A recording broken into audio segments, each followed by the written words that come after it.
قرآن مجید کی آیات واضح ہوتی ہیں لیکن ان کا وہ نتیجہ نہیں نکلتا، جیسے کہ دعا سے متعلق آیات ہیں لیکن ہم برسوں تک دعا کرتے رہتے ہیں، ہماری وہ دعا قبول نہیں ہوتی۔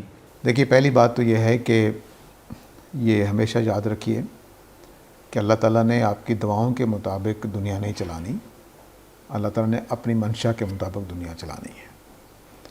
جو آیتوں کا مطلب آپ لینا چاہ رہے ہیں یا اس کے نتائج دیکھنا چاہ رہے ہیں وہ اپنے زمانے میں نکل چکے ہیں، آج کے لیے یہ آیتیں نہیں اتری ہیں، یہ نبی کریم صلی اللہ علیہ وسلم کے زمانے میں یہ اپنے نتائج دے چکی ہیں۔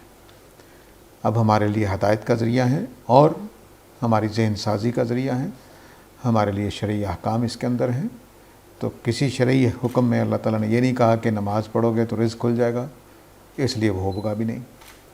2-3 اس طرح کے وعدے ہیں اللہ تعالیٰ کے، ان کو نوٹ کر لیجئے۔ ان میں سے یہ ہے کہ اگر کوئی میاں بیوی لڑ پڑیں تو وہ واقعی دل کے ساتھ صلح کر لیں تو اللہ تعالیٰ ان کے اندر موافقت پیدا کر دے گا۔ اسی طرح اللہ کا یہ وعدہ ہے کہ اگر کوئی غربت کی وجہ سے شادی نہیں کر سکتا تو ہو سکتا ہے کہ اللہ تعالیٰ ان کے حالات سیدھے کر دے، شادی کر لیں وہ تو، لیکن یہ ہو سکتا کی بات ہے، مشورہ ہے، نہ کہ لازمی وعدہ ہے۔ لیکن یہ وعدہ لازمی ہے کہ اللہ تعالیٰ ان کے اندر موافقت پیدا کر دے گا اگر خلوص نیت کے ساتھ صلح کریں گے۔ اسی طرح اللہ کا یہ وعدہ ہے کہ جو میرے راستے پر نکلے گا میں اس کو لازماً اپنے راستوں کی ہدایت دے دوں گا، وعدہ ہے اللہ تعالیٰ کا۔ اس طرح اللہ تعالیٰ کا یہ وعدہ ہے کہ جو نیکی پر قائم رہے گا، آخرت کی غرض سے نیکی کرے گا، اس کو آخرت ملے گی، انشاءاللہ پورا ہوگا۔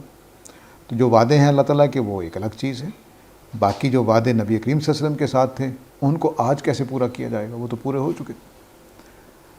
تو مثلاً کافروں کو اللہ تعالیٰ شکست دے گا، مومنین کو فتح دے گا، یہ وعدے نبی کریم صلی اللہ علیہ وسلم کے زمانے کے ہیں، آج کے زمانے کا نہیں ہے۔ تو آپ اگر اپنی جنگ کرنے جائیں اور اس کے ساتھ کوئی آیت لگا لیں تو آپ کا قصور ہے، قرآن کا کیا قصور ہے اس میں؟ وہ آپ کے لیے اتری نہیں، وہ تو نبی کریم صلی اللہ علیہ وسلم کے لیے اتری تھی۔ تو دونوں باتوں میں فرق کرنا چاہیے کہ وہ آیتیں جو نبی کریم صلی اللہ علیہ وسلم کے لیے اتریں، صحابہ کے لیے اتریں، ان کو آپ اپنے اوپر کیسے چسپاں کر سکتے ہیں؟ جیسے قرآن نے کہا کہ بدر کے لیے نکلو، عمرہ کرنے جاؤ، تو کیا میں عمرہ کرنے چلا جاؤں اس آیت کی روشنی میں اور پھر وہ آیت کے میں جو کچھ کہا گیا میرے لیے پورا ہو جائے؟ تو یہ میری اپنی جسارت ہے جو میں نے کر لی، اس میں قرآن کا کیا قصور ہے؟ باقی رہ گیا یہ کہ یہ وعدہ کہ تم اگر نیکی پر قائم ہو جاؤ گے تو میں تمہیں خلافت دوں گا، تو وہ صحابہ کے ساتھ وعدہ تھا، پورا ہو چکا ہے۔ صحابہ کی نسل آج بھی کر لے گی تو ایسا ہی ہوگا۔ تو جس کے لیے وعدہ ہے، جس کے لیے باتیں ہیں، اس کو سامنے رکھنا چاہیے کہ وہ کون ہے۔ دیکھیے، ہر کلام کے اندر بولنے والا متعین ہوتا ہے، مخاطب متعین ہوتا ہے۔ مثلا میں کہوں کہ میں یہاں بیٹھا ہوا ہوں اور میں ایک مٹھائی لے کر آؤں، میں کہوں آپ سب کے لیے مٹھائی ہے، تو جو آن لائن بیٹھے ہوئے ان کے لیے نہیں ہے، یہ ہے ان کے لیے بھی، تو یہ مخاطب طے کرنا پڑے گا۔ تو آپ نے کیا کیا کہ 14 صدی پہلے جو وعدے کیے تھے محمد عربی اور صحابہ سے صلی اللہ علیہ وسلم اور رضی اللہ عنہم، وہ آپ نے سمجھا میرے ساتھ ہو رہے ہیں۔ اس کا ایک سب سے جو کروڑ شکل ہے وہ ہمارے کراچی میں ایک صاحب عالم دین ہیں اور غالباً آج کل کینیڈا میں ہیں، وہ کہتے ہیں کہ یہ قرآن مجید ہم پر نازل ہو رہا ہے، جب آپ پڑھیں گے تو ہم پر نازل ہو، اس کے مخاطب نبی کریم صلی اللہ علیہ وسلم نہیں ہیں، میں اور آپ ہیں۔ تو میں نے ان کے ایک شاگرد سے پوچھا کہ اچھا، جب کہا جاتا ہے کہ انا انزلنا علیک القرآن، تو یہ کیا میرے اوپر قرآن نازل ہو رہا ہے، اس کا مطلب میں ہوں؟ کہتے ہیں ہاں، جو پڑھ رہا ہے وہ ہے۔ تو قرآن مجید میرے اوپر نازل ہو رہا ہے، نعوذ باللہ من ذالک۔ یہ قرآن کو اس طرح سے جو لوگ لیتے ہیں وہ پھر گمراہی کا شکار ہی ہوتے ہیں۔ تو قرآن مجید کا ایک متعین مخاطب ہے، نبی کریم صلی اللہ علیہ وسلم ہیں، یہود ہیں، نصارہ ہیں اس زمانے کے۔ اس کے بعد تعلیمات ہمارے لیے جنرلائز ہو سکتی ہیں تو ہوں گی، نہیں ہو سکتی ہیں تو نہیں ہوں گی، یہ نہیں ہو سکتا۔ وہ قرآن ہی بتاتا ہے کہ جنرلائز ہو رہی ہیں کہ نہیں ہو رہی۔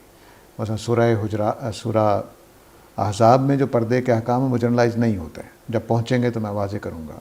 اور جو سورہ نور کے احکام ہیں پردے کے، وہ جنرلائز ہوتے ہیں۔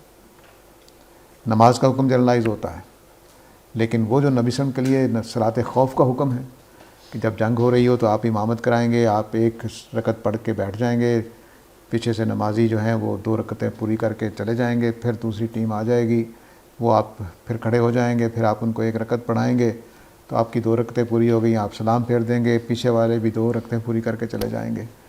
یہ میرے آپ کے لیے نہیں ہے۔ تو یہ متعین کرنا پڑے گا قرآن مجید میں کہ کون سی آیتیں میرے لیے ہیں اور کون سی آیتیں محمد عربی صلی اللہ علیہ وسلم کے ساتھ خاص تھیں۔ ہمارے ہاں ایک بزرگ ہوتے تھے، تو انہوں نے 4-5 شادیاں کر رکھی تھی۔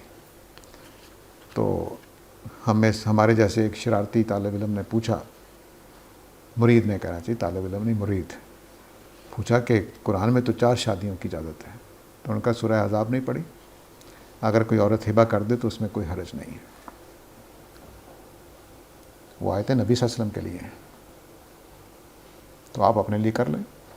تو انہوں نے کہا جی کہ وہ تو نبی صلی اللہ علیہ وسلم کے لیے نہیں، ان کا لیڈروں کے لیے ہے، رہنماؤں کے لیے۔ تو یہ صورتحال جو ہے، یہ اسی طرح ایک اور ہمارے ہاں عالم پیدا ہوئے کہ نکاح اور ہوتا ہے، اور وہ بھی غلط آیتوں کا غلط معنی لینا ہے، غلط محل میں لے لینا ہے۔